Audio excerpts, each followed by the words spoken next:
ஏழை குழந்தைகளின் அடிப்படை கல்விக்காக உதவ singleteacherschools.org இணையதளத்தை தொடர்பு கொள்ளுங்கள். ஒரு மில்லியங்கிறது 10 லட்சம், 3.25 32,50,000 பேர் டூரிஸ்ட் இந்தியா காஷ்மீருக்கு வந்திருக்காங்க.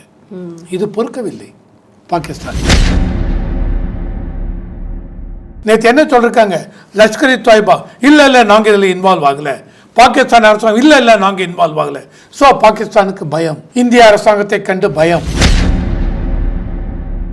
காஷ்மீரை பொறுத்த வரைக்கும் அங்கே இருந்த எல்லா மக்களும் குடியிருந்து ப்ரொட்டஸ்ட் மார்ச் பண்ணிருக்காங்க. எல்லா பொலிட்டிக்கல் பார்ட்டியும் ப்ரொட்டஸ்ட் மார்ச் பண்ணிருக்காங்க. அதை தவிர ஒரு நாள் என்டையர் டே ஷட் டவுன். எந்த தீவிரவாதியும் இது சுதந்திர போராட்டம் சும்மா இதெல்லாம் வெத்து வைட்டு ஆர் பேசணுமேன்ட்டு பேசுகிறாங்க. இதுக்குன்னு சில நம்ம ஊர் பொலிட்டிக்கல் பார்ட்டிஸும் இது யாராவது பேசினாங்கன்னா வன்மையாக கண்டிக்கத்தக்கது. செக்யூரிட்டி ஆக்டு கீழே பிடிச்ச போடணுங்க உள்ள.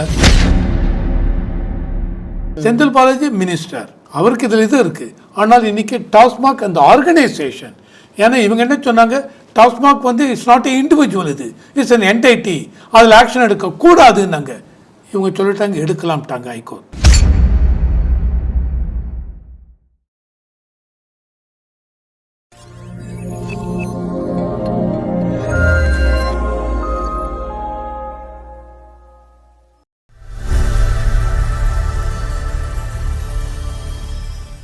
தாமரை டிவி நேயர்களுக்கு அன்பான வணக்கம். இன்று நமது நேர்காணலில் சிறப்பு விருந்தினர் அரசியல் விமர்சகர் துக்ளக் வாசகர் ரவிசங்கர் அவர்கள் நம்முடன் இணைந்திருக்கிறார். சார் வணக்கம். சார் வணக்கம். வணக்கம். இனிமேல் ரத்தமும் தண்ணீரும் ஒன்றா பாயாது. நம்மளுடைய இந்தியாவுக்கு என்னைக்கு இப்படி ஒரு பயங்கரவாத தாக்குதல் நடந்ததோ அன்னையிலிருந்தே சிந்து நதி அப்படிங்கிற ஒரு விஷயத்தை நம்மளுடைய அரசாங்கம் தனித்தனியாக, அதாவது அந்த ஒப்பந்தத்தை நிறுத்தி வைப்பதற்கான எல்லா வேலைகளையும் ரகசியமாக அந்த திட்டங்களை தீட்டியிருக்காங்க. இப்போ அதுக்கான ஒப்பந்தத்தையும் போட்டிருக்கிறதாக ஒரு தகவல் வெளியாகிருக்கு. ஏற்கனவே 1960 இந்த ஒப்பந்தம் வந்ததுக்கு அப்புறம் இப்போ இது வரைக்கும் எதுவுமே பண்ணலை. இந்த இடைக்கால தற்காலிக தடை நிறுத்தம் கண்டிப்பாக சாத்தியமாகுமா? இப்போ பாகிஸ்தானுக்கு இந்த அடி பலமானதாக இருக்கும்னு நினைக்கிறீங்களா? இது வரைக்கும் நீங்கள் சொன்ன மாதிரி எந்த விதத்துலையும் 1965 அந்த பாகிஸ்தானுடன் நடந்த போராகட்டும், 1971 வருஷம் பாகிஸ்தான் ஆர்மி சரண்டர் ஆனது இந்தியா கிட்ட, வங்கதேசத்தை பிரித்து கொடுத்தது இந்தியா. 1997-98 கார்கில் வார் ஆகட்டும், எல்லா போரிலும் இந்தியா பாகிஸ்தானுக்கு அப்படி ஒரு மரணடி கொடுத்து தோல்வியை கொடுத்தது. அந்த காலத்திலும் இந்த சிந்து நதிநீர் ஒப்பந்தத்தை இந்தியா நிறுத்தவில்லை. இதில் நீங்கள் பார்த்தீங்க அப்படின்னா சிந்து நதி நீரில் மேற்கே பாயும் நதிகள் செனாப், ஜீலம் அண்டு இன்னொரு நதி இருக்குது. ஓகே, இந்த 3 நதிகள் தான் அந்த தண்ணீரை எந்த விதத்திலும் இவங்களுக்கு எந்த விதத்திலும் குறையில்லாமல் தங்கு தடை இல்லாமல் இந்தியா கொடுத்து கொண்டிருந்தது. இந்துஸ், ஜீலம் அண்ட் ஜெனாப் 3 இது. ஆனால் இப்போ நிறுத்தி வைத்திருக்கிறது. இதை எந்த விதத்திலையும் இந்தியாவை குறை சொல்ல முடியாது. போதும் போதும் போதும் என்று பார்த்து விட்டோம். மேலே சொன்ன 3 போர் நடந்த போதும் இந்தியா நிறுத்தவில்லை. ஏனால் இதுவரை இந்தியாவுக்கு தெரியும், இந்த 3 நதிகளை நீரை நிறுத்திவிட்டால் பாகிஸ்தானுக்கு அது ஒரு பெரிய ஆபத்தாக முடியும். பாகிஸ்தானுடைய விவசாயம் சார்ந்த பொருளாதாரம் இந்த 3 நதிகளின் நீரை நம்பித்தான் இருக்கிறது.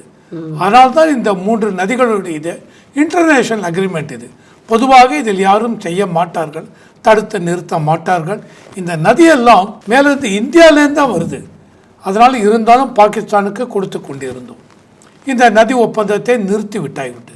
இது மட்டுமா நிறுத்தினோம்? இல்லை, சார்க் நாடுகள் அமைப்பில் அந்த சார்க் நாடுகளை சேர்ந்த அந்த கண்ட்ரியில் யார் யார் இருக்காங்களோ அவங்க அந்த 7-8 சார்க் நாடுகளுக்குள் வேலைக்காக போகலாம், வாய்ப்புக்காக போகலாம். அதற்காக விசாவலம் கொடுத்திருக்கிறோம். இன்று அதையும் நிறுத்தி விட்டாய்விட்டது.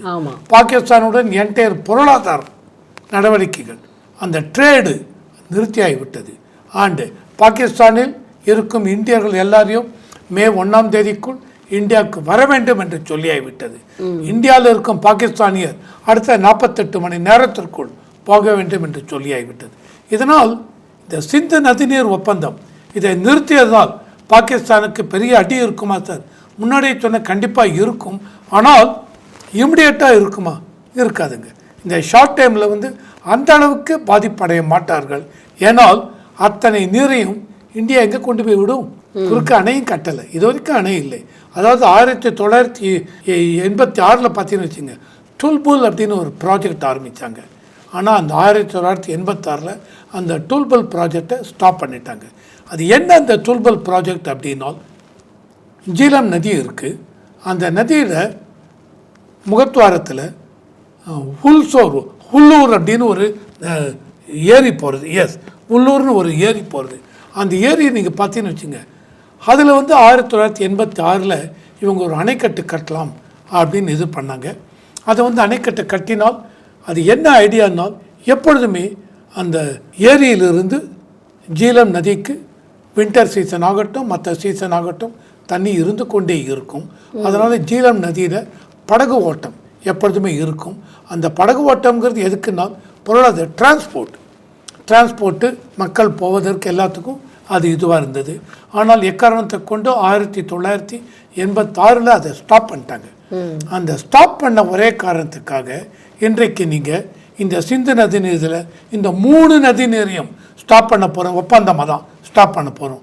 ஆனால் அந்த தண்ணி எங்கே விடுறது? அதனால் இமிடியேட்டாக ஷார்ட் டைம் இதில் இவங்களுக்கு பெரிய அடி இருக்காது.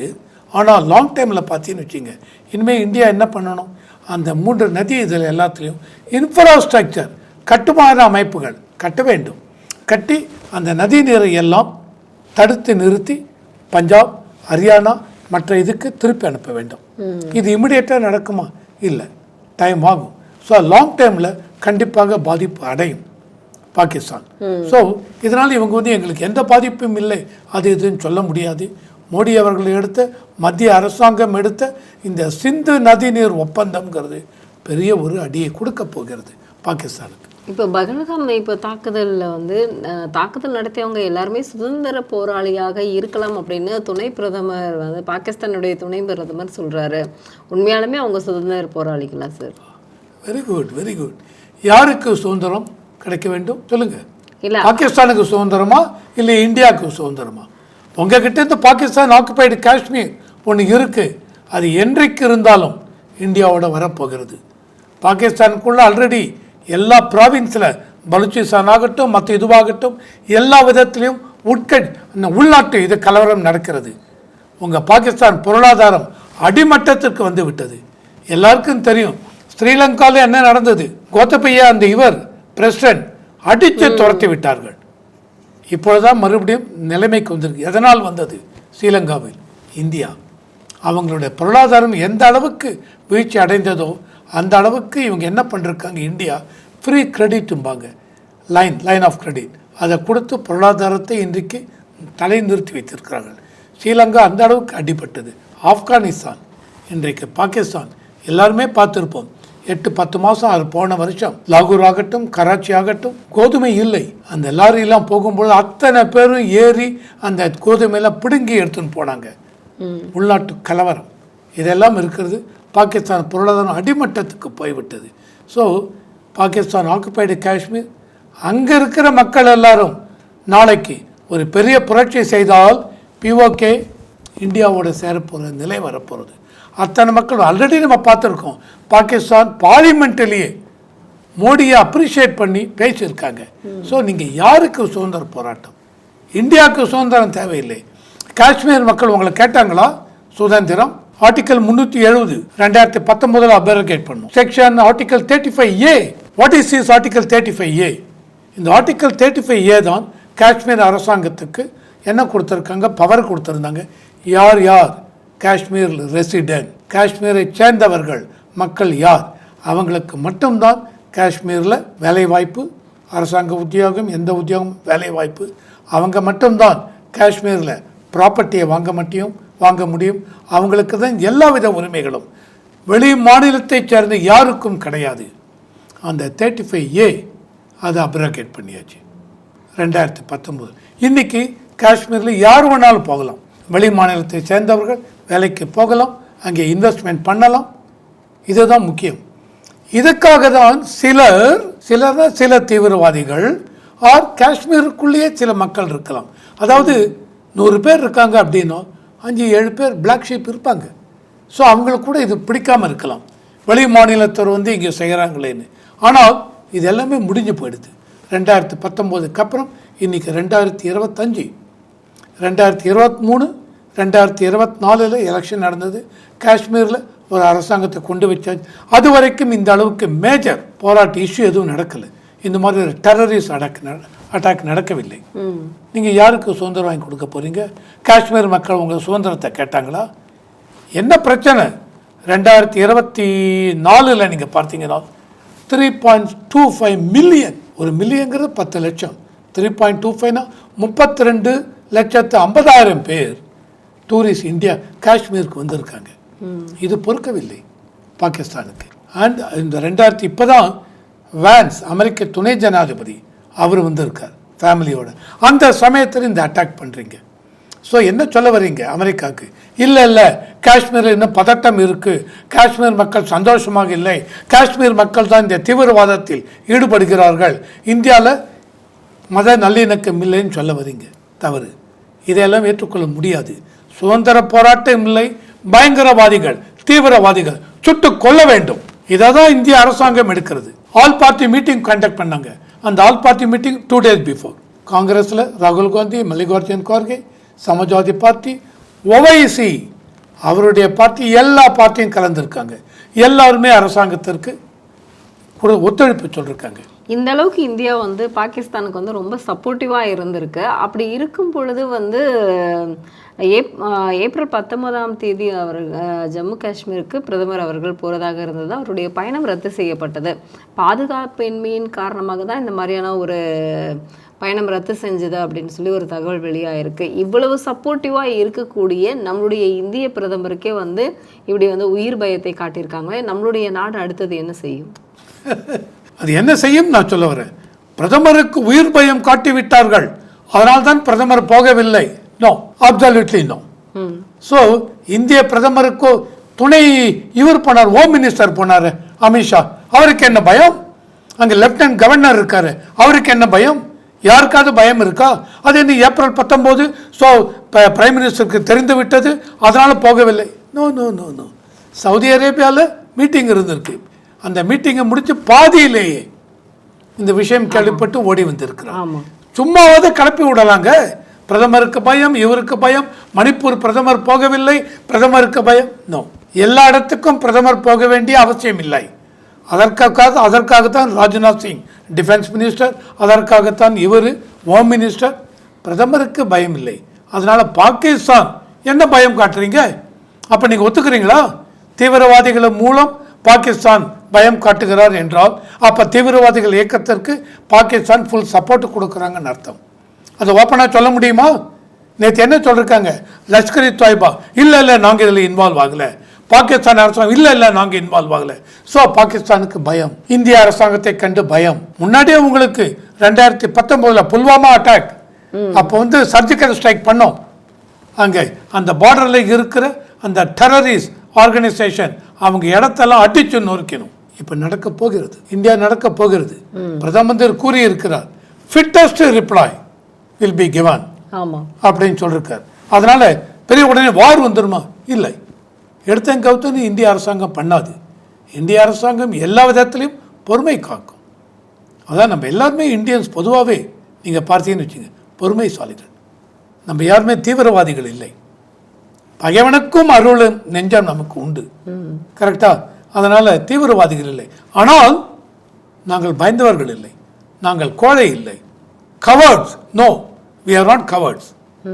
அதனால் எல்லாத்துக்கும் ஒரு எல்லை இருக்குது. இன்னைக்கு அந்த எல்லையை மீறி விட்டீர்கள். நீங்கள் நாங்கள் செய்யலை அப்படின்னா லஷ்கர்-இ தொய்பா பாகிஸ்தானில் இருக்குது, அதை சேர்ந்து இன்னொரு அமைப்பு பண்ணியிருக்காங்க. 4 பேர் தீவிரவாதிகள், 2 பேர் காஷ்மீரை சேர்ந்தவர்களுங்கிறாங்க. அந்த 2 பேர் யாருன்னு பார்க்கலாம். ஆனால் காஷ்மீரை பொறுத்த வரைக்கும் அங்கே இருந்த எல்லா மக்களும் கூடியிருந்து ப்ரொட்டஸ்ட் மார்ச் பண்ணிருக்காங்க. எல்லா பொலிட்டிக்கல் பார்ட்டியும் ப்ரொட்டஸ்ட் மார்ச் பண்ணிருக்காங்க.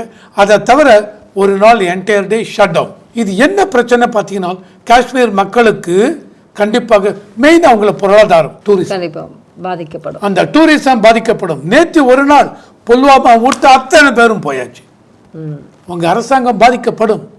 நீங்கள் என்ன பண்ணணும்? காஷ்மீர் மக்கள் மெயின் ஸ்ட்ரீம்குள்ளே வரணும்.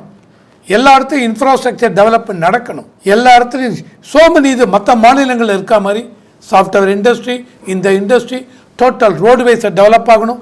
ஆல்ரெடி காஷ்மீர் ஸ்ரீநகருக்கு ட்ரெயின் விட்டாச்சு. இங்கே இருக்கா மாதிரி எல்லா வசதியும் வரணும். இதெல்லாம் இப்போ நீங்கள் மெயின் ஸ்ட்ரீம்குள்ளே வரணும்னா that is reason article 370 abrogated. That is reason 335A abrogated. அந்த 35 இருந்தால் யாரும் இன்வெஸ்ட் பண்ண முடியாது. இன்றைக்கு யார் வேணுனாலும் மூலதனம் பண்ணலாம். ஆனால் இது எல்லாமே காஷ்மீர் மக்களுக்கு தெரிந்திருக்கிறது. அதனால தான் சிலர் 1-2 இருக்கலாம், 100ல் 2 பேர் 3 பேர் இருக்கலாம். ஆனால் இவங்க சொன்ன மாதிரி இவங்க எந்த தீவிரவாதியும் இது சுதந்திர போராட்டம் சும்மா இதெல்லாம் வெத்து வைட்டு பேசணுமேன்ட்டு பேசுகிறாங்க. இதுக்குன்னு சில நம்ம ஊர் பொலிட்டிக்கல் பார்ட்டிஸும் இது யாராவது பேசினாங்கன்னா வன்மையாக கண்டிக்கத்தக்கது. செக்யூரிட்டி ஆக்டுக்கு பிடிச்ச போடணுங்க உள்ள. இது பயம் வரணும் எல்லாருக்கும். இந்தியா, பாரதம் ஒரு கண்ட்ரி. இது இவ்வளோ கோவிட் எடுங்க, கோவிட் பீரியடில் அந்த அளவுக்கு எல்லா பொருளாதாரம் அடிபட்டது. ஆனால் மத்திய அரசாங்கம் எந்த அளவுக்கு அதை எடுத்துக்கொண்டு போனார்கள் தெரியணும். அதனால் சுதந்திரம் இதுங்கெல்லாம் எந்த ஒரு மாநிலமும் இந்தியாவுக்குள்ளே சுதந்திரம் கேட்கவில்லை. அதனால் அவங்க வந்தவங்க அத்தனை பேரும் தீவிரவாதிகள், சுட்டு கொல்லப்பட வேண்டியவர். பொன்முடி அவதூறான பேச்சுக்கள் பேசினதுக்கு தமிழக அரசுக்கும் பொன்முடிக்கும் நோட்டீஸ் அனுப்பியிருக்காங்க. தலைமை நீதிபதிக்கு இந்த கேஸை வழக்கை அப்படியே மாற்றியிருக்காங்க. இப்போ ஜூன் 5ஆம் தேதிக்குள்ளே இதுக்கான பதிலை நீங்கள் தெரிவிக்கணும் அப்படின்னு சொல்லியிருக்காங்க. இப்போ இவருடைய பதவி பறிபோகுமா? தமிழக அரசு என்ன பதில் சொல்ல போகுது? பொன்முடி அவர்களுக்கு இது சப்போர்ட் பண்ணுமா? ஸோ இது பதவி பறிப்போகிறது அப்படிங்கிறது நீங்கள் செந்தில் பாலாஜி கேஸ்லேயே பார்த்தோம். செந்தில் பாலாஜி அரெஸ்ட் பண்ணி உள்ளே வச்சாங்க. உள்ளே வச்சும் கவர்னர் அவர் மினிஸ்ட்ரி இதில் டிஸ்மிஸ் பண்ணார். ஆனால் அடுத்த ஒரு கொஞ்சம் 1 day 2 days ரிவர்க் பண்ணிட்டார். 3 நாளில் வந்துட்டார். ரிவர்க் பண்ணிட்டார் கவர்னர். ஏனால் நம்ம ஆர்டிகல் ஆஃப் தி கான்ஸ்டிடியூஷன் அதை பார்த்தீங்கன்னு வச்சுங்க, கவர்னருக்கு அதிகாரம் இல்லை. ஒரு மந்திரியை பதவியிலிருந்து டிஸ்மிஸ் பண்ண கவர்னருக்கு அதிகாரம் இல்லை. கவர்னர் எப்போ பண்ணலாம் அப்படின்னா சிஎம் ரெக்கமெண்ட் பண்ணால்தான் இவர் டிஸ்மிஸ் பண்ண முடியும். கவர்னருக்கு அதிகாரம் இல்லை. அதனால் யார் டிஸ்மிஸ் பண்ண போகிறாங்க? ஸ்டாலின் அவர்கள், சிஎம் அவர் தான் இவரை டிஸ்மிஸ் பண்ணணும். இது முன்னாடியே இவர் பேசின பேச்சுக்கு எல்லாருமே சொன்னாங்க, கண்டித்தார்கள். கண்டித்து இல்லை அவர் உடனே டெபுட்டி ஜெனரல் செக்ரட்டரி போஸ்ட்லேருந்து எடுத்து விட்டோம். அது போகாதுங்க. டெபுட்டி ஜெனரல் செக்ரட்டரி என்ன பவர்? அதில் 4 பேர் 5 பேர் 6 பேர் இருக்கீங்களா? அதில் இவரும் ஒருத்தர். இவருக்கு மந்திரின்னு பதவின்னு கொடுத்துருக்கு. அந்த மந்திரி பதவியை விட்டு இவரை தூக்க வேண்டும் அப்படின்னு நிறைய பேர் முன்னாடியே பேசியாச்சு. இருந்தாலும் என்ன காரணத்தை கொண்டோ இன்னும் தமிழக முதல்வர் இதை செய்யவில்லை. இப்போ தமிழக அரசு கிட்டே தானே நீதிமன்றம் கேள்வி எழுப்பியிருக்காங்க. இப்போ இதுக்கு என்ன பதில் சொல்ல போகுது? பதில் என்ன சொல்ல போகிறது அப்படின்னால் கண்டிப்பாக இப்போ நீதிமன்றம் என்ன பதில் எதிர்பார்க்கறது தெரியாது. என்ன மாதிரி ப்ரொவிஷன்ஸ் இருக்குது? இவங்க எல்லாரும் உடனே டிஸ்மிஸ் பண்ண முடியுமா? முடியாது.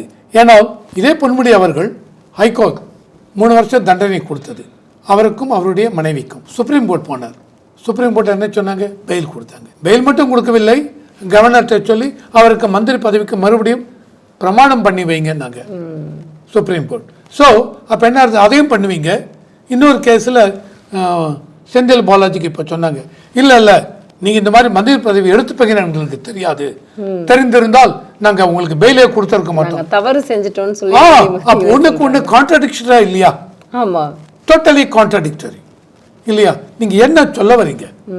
மேபி ஒரு 2 நீதிபதி இந்த மாதிரி கொடுக்குறீங்க, இன்னொருத்தர் வேற மாதிரி கொடுத்தால் மக்களுக்கு நம்பிக்கை இல்லை. என்ன ஆறுது? என்னங்க பேசுறீங்க? அப்போ இப்போ இவரை கொடுத்து இல்லை நீங்கள் டிஸ்மிஸ் பண்ண தெரியாது எப்படி சொல்லுவீங்க? ஏன்னா செந்தில் பாலாஜி கேஸ் எடுத்து பார்க்குறச்ச அவர் இவ்வளோ நாள் மினிஸ்டராக இருந்தார். ஈவன் மினிஸ்டர் வித்தவுட் போர்ட்ஃபோலியோ இருந்தார். அந்த மாதிரி இருக்கும் பொழுது இப்போ மட்டும் இவர் பொன்முடி அவர்கள் எப்படி இங்கே பதவியை விட்டு எடுப்பீங்க சொல்லுவீங்க? தெரியாது. ஆறு உங்களுக்கு என்ன ப்ரொவிஷன் இவங்க இன்வால்வ் பண்ண போகிறாங்க தெரியாது. ஆனால் அவரை நீக்கணுமா? நீக்கணும். ஏன்னால் ஒரு இந்து மதத்தை பற்றி முக்கியமான குறியீடுகள் சைவம் வைஷ்ணவத்தை பற்றி பேசிட்டீங்க, தவறாக பேசினீங்க. அது மட்டும் இல்லை, பெண்களை அவங்களுடைய மாடஸ்ட்ரி அவுட்ரீச் பண்ணீங்க, அத்தனை பெண்கள் இருக்கிற இடத்துல இந்த மாதிரி பேசினீங்க, தவறு. அதற்காக மக்கள் எல்லாருமே சொல்கிறாங்க இல்லை அவரை பதவி விட்டு எடுக்கணும்னு. இவங்க என்ன பண்ண போகிறாங்க? ஹைகோர்ட் ஆர் அதுக்கு மேலே சுப்ரீம் கோர்ட் தெரியாது மேடம். ஆனால் கான்ஸ்டிடியூஷனல் ப்ரொவிஷன் இருக்கா, அதையும் சுப்ரீம் கோர்ட் ஹைகோர்ட் தான். இப்போ இவங்க பதவியிலிருந்து எடுக்கல அப்படின்னா கண்டிப்பாக இவரை வந்து கைது பண்ணுற மாதிரிலாம் ஒரு நடவடிக்கையை வந்து மேற்கொள்ளுமா? யார் கைது நடக்க பண்ண போகிறாங்க?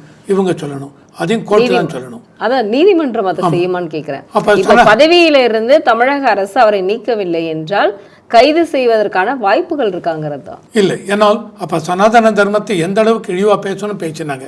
என்ன ஆக்ஷன் எடுத்தது? ஒரு ஆக்ஷன் எடுக்கலை இல்லையா? அதனால் இந்த மாதிரி பேச்சு அப்படி பார்த்தால் துரைமுருகன் மினிஸ்டர் அவர்கள் இவங்களை பற்றி பேசினாங்க, மாற்றுத்திறனாளிகளை பற்றி. அதை கொச்சையாக பேசினார். அதுக்கப்புறம் அவரே உணர்ந்து மன்னிப்பு கேட்டார். மன்னிப்பு கேட்டால் போயிடுமா? இதே சேர்ந்த மகாவிஷ்ணு ஒருத்தர் இருந்தார், அவர் பேசினார்னு சொல்லிவிட்டு 1 மாதம் ஜெயிலில் வச்சிங்க, கைது. அப்போ அந்த கைது நடவடிக்கை இவங்களுக்கும் இதுவாகுமா? கண்டிப்பாக உண்டு. அப்படின்னா இத்தனை நேரத்துக்கு தமிழக அரசாங்கமே செஞ்சுருக்கலாம், பதவியை விட்டு நீக்கி இருக்கலாம், ஆக்ஷன் எடுத்திருக்கலாம். இவங்க ஆக்ஷன் எடுக்கவில்லை. அதனால் கோர்ட்டு சொன்னால்தான் அவங்க என்ன ப்ரொவிஷனை இன்வால்வ் பண்ணி சொல்ல போகிறாங்க தெரியாது, சொன்னால்தான் நடக்கும். இப்போது டாஸ்மார்க்கில் வந்து இயக்குநர்கள் வந்து பொது மேலாளர்கள் மேலே வந்து இன்றைக்கி வந்து நோட்டீஸ் அனுப்பியிருக்காங்க. இப்போது செந்தில் பாலாஜிக்கும் வந்து இதில் வந்து சம்மந்தம் இருக்குது அப்படின்னா அதுக்கு மேலே இருக்கக்கூடிய, ஏன்னா ஏற்கனவே வந்து அமலாக்கத்துறை நீதிமன்றத்தில் சமர்ப்பிச்சிருக்காங்க. இதில் வந்து நாங்கள் வந்து இன்னும் அதிகமான வந்து டாக்குமெண்ட்ஸ் எல்லாம் வந்து நாங்கள் எடுத்திருக்கோம் அப்படின்னு சொல்லிட்டு, இதில் யார் யாரெல்லாம் இன்வால்வ் ஆவாங்க, யாருக்கெல்லாம் சம்மன் அனுப்ப போகிறாங்க? இவங்க ஏற்கனவே அந்த இதில் இந்த விசாகன் ஒருத்தர் எம்டி அவருக்கு அமைச்சிருக்காங்க. இன்னும் மற்ற டாப் அஃபீஷியல்ஸு, அதில் ஒரு லேடி சங்கீத்வான் மேடம் அவங்களும் இருக்காங்க. எல்லாருக்கும் பண்ணிருக்கோம் சம்மன் அனுப்பிச்சு. நேற்று வரைக்கும் என்னங்க நடந்தது? இவங்க என்ன சொல்கிறாங்க, இடிக்கு ரைட்டே இல்லை, இவங்க பண்ணக்கூடாதுன்னு சொல்லி போட்டு ஹைகோர்ட் சொல்லிட்டா நத்திங் டூயிங், இடி ஹஸ் காட் ஆல் தி ரைட்டுன்னு சொல்லிட்டான். அவங்க சம்மன் கொடுத்துருக்காங்க. சம்மன் கொடுத்தோடனே இவங்க என்ன பண்ணணும், இவங்க வரவே இல்லைன்னு சொல்லிட்டாங்க, நோட்டீஸே வரவே இல்லைன்னாங்க. மேபி அவங்க வீட்டில் வந்து ஒட்டுவாங்க, சம்மன் எடுத்துகிட்டு போகணும். இவங்க போனோடனே அரெஸ்ட் பண்ணுவாங்களா? இல்லை, சம்மன் எடுக்காங்க. மேபி 7 மணி நேரம் 8 மணி நேரம் 10 மணி நேரம் நடக்கும். 2 நாள் 3 நாள் கூப்பிடலாம். கூப்பிட்டதுக்கப்புறம் இடி has got all the right, Senthil Balaji arrest பண்ணாமல் அரெஸ்ட் பண்ணி உள்ளே வைப்பாங்க. அந்த மாதிரி அரெஸ்ட் பண்ணும்போது இதில் இப்போது இந்த சம்மன் அனுப்பிச்ச லிஸ்ட்டில் செந்தில் பாலாஜி இல்லை. இப்போ இவங்கள டாஸ்மாக் ஆர்கனைசேஷன், செந்தில் பாலாஜி செந்தில் பாலாஜி மினிஸ்டர், அவருக்கு இதில் இது இருக்குது. ஆனால் இன்றைக்கி டாஸ்மாக் அந்த ஆர்கனைசேஷன். ஏன்னா இவங்க என்ன சொன்னாங்க, டாஸ்மாக் வந்து இட்ஸ் நாட் ஏ இண்டிவிஜுவல், இது இட்ஸ் அன் என்டைட்டி, அதில் ஆக்ஷன் எடுக்கக்கூடாதுன்னாங்க. இவங்க சொல்லிட்டாங்க எடுக்கலாம்ட்டாங்க ஹைகோர்ட். ஸோ அப்போ அந்த எந்தெந்த அஃபீஷியல்ஸ் இன்வால்வோ, யார் யார் மேலே இடி வந்து வச்சுருக்காங்களோ அவங்கள அரெஸ்ட் பண்ணலாம். அரெஸ்ட் பண்ணி கோர்ட்டுக்கு போகும்.